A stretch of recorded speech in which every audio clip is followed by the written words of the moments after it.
Okay, and we want to take you to northern BC now, where an extreme cold warning is in effect.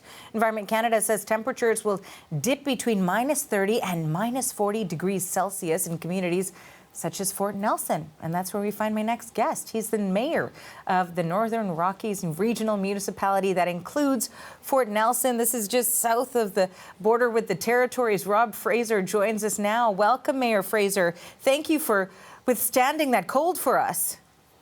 Yeah, you're welcome. Okay. I was saying they're looking at -32. I've got a thermometer here behind me that says that it is -32 right now. Without the wind. -32, my goodness. And with the wind chill, that must feel even colder. So can you describe for me what it's like for you right now? Yeah, it's difficult breathing. It's extremely cold. I've seen it colder than this, but this is really cold. You got to take the opportunity to make sure that every bit of your skin is covered. And I've got my big winter hood on to give me a little bit of relief from the wind. But yeah, it's cold. Take your breath away cold. Now, Mayor Fraser, you said you've seen colder than this, really? Yeah, I've seen -52 without the wind chill. -52 without the wind chill. My goodness. So that's certainly not the type of temperature where you might join us outside. And we appreciate that you are doing this. So I'll keep it short as well. I wanted you to just kind of tell us a little bit about what people are doing, what the community is doing in order to try to contend with these temperatures. Yeah, so I mean, this is not a surprise for us. We are a winter city, and so people generally are prepared. This year we've been pretty lucky. It's been pretty warm, and this cold spell has come on to us here after the winter break, and people are staying inside. I think most recreation is people are keeping it to a minimum. There's really no reason to be outside recreating when it's this cold. It really is that dangerous. People are looking after their families. Schools are open, but buses are not running.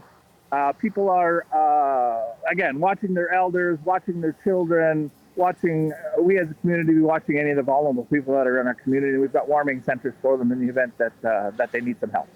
So you mentioned there are warming centers that are open for the vulnerable population. Now, I'm wondering if you can kind of show us around the scene there, because it looks like there's also lots of snow. But you said there's also a thermometer that you've got in order to keep an eye on the temperature. Is that something that you're often doing these days, as you try to make sure that resources are in place to deal with it? Sure, we really do monitor it. As I said, as a winter community, we need to be really paying attention to what's happening in the winter, because we can get temperatures that are extremely dangerous and can kill people. And so we really need to be paying attention. We've got a really good system with respect to our electricity. So that would be the biggest concern for us, is if we had a cold spell like this and the electricity went out. Now we're getting people into our backup shelters where we've got backup power, that sort of thing.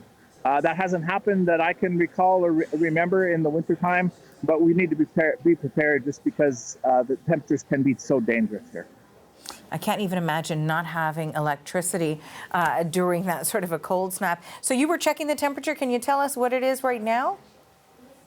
Sure. Let me just have a look.